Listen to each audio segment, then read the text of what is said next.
नमस्कार। आज हम बात करेंगे एक ऐसे जबरदस्त फाइनेंशियल टूल के बारे में जो बिजनेस के लिए किसी वरदान से कम नहीं है, खासकर तब जब अचानक कैश की जरूरत पड़ जाए। तो चलिए ओवरड्राफ्ट लोन को जरा आसान भाषा में समझते हैं। अक्सर ऐसा होता है ना कि बिजनेस चला रहे हैं और अचानक से छोटे मोटे खर्चों के लिए तुरंत पैसों की जरूरत आ जाती है। ये एक ऐसी प्रॉब्लम है जो लगभग हर बिजनेस ओनर को कभी ना कभी फेस करनी पड़ती है। तो आज हम इसी के एक बहुत ही स्मार्ट सॉल्यूशन पर बात करने वाले हैं। तो चलिए फटाफट देखते हैं कि आज हम क्या क्या कवर करने वाले हैं। सबसे पहले ये ओवरड्राफ्ट होता क्या है, फिर देखेंगे कि ये कितना फ्लेक्सिबल है, कौन कौन इसे ले सकता है, इसके लिए क्या डॉक्यूमेंट्स चाहिए, और आखिर में कुछ बहुत जरूरी शर्तों को भी समझेंगे। ठीक है, तो सबसे पहले और सबसे जरूरी सवाल पर आते हैं।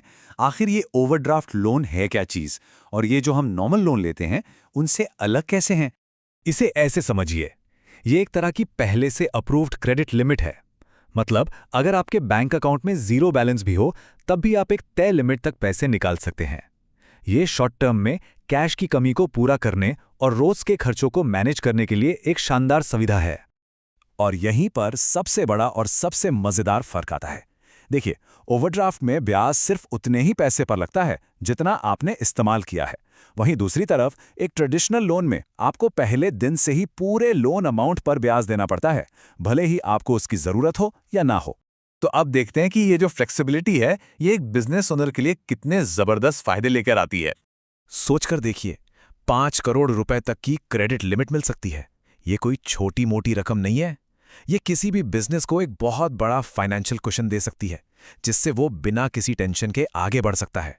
हाँ, एक बात ध्यान में रखनी होगी, ये टिपिकली एक शॉर्ट टर्म सॉल्यूशन होता है। मतलब ये सुविधा आमतौर पर 1 साल के लिए होती है, और हाँ, बिजनेस की परफॉर्मेंस के आधार पर इसे हर साल रिन्यू भी कराया जा सकता है।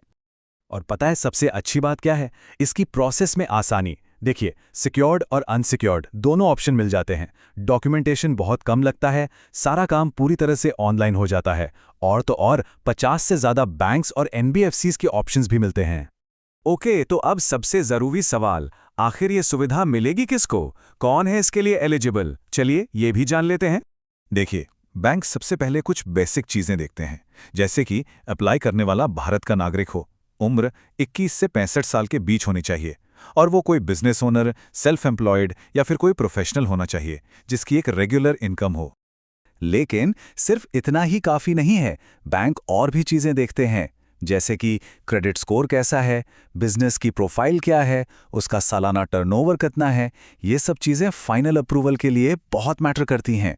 ठीक है, तो अब आते हैं डॉक्यूमेंट्स पर। क्या क्या लगेगा, इसे समझने के लिए हमने 3 मेन कैटेगरीज बनाई हैं ताकि कोई कंफ्यूजन ना रहे। तो आपको 3 तरह के मेन डॉक्यूमेंट्स देने होते हैं। आपकी पहचान के लिए केवाईसी डॉक्यूमेंट्स, आपके बिजनेस के होने का सबूत, और आपके फाइनेंशियल डॉक्यूमेंट्स।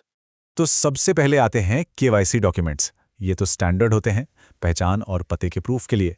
जैसे आधार कार्ड और पैन कार्ड तो ज़रूरी है ही, साथ में बिजली या पानी का बिल भी लगता है। इसके बाद आते हैं बिजनेस प्रूफ्स, मतलब वो डॉक्यूमेंट्स जो ये साबित करें कि आपका बिजनेस सच में है और लीगल है, जैसे कि जीएसटी रजिस्ट्रेशन सर्टिफिकेट हो गया या फिर आपका ट्रेड लाइसेंस। और आखिर में सबसे जरूरी फाइनेंशियल डॉक्यूमेंट्स।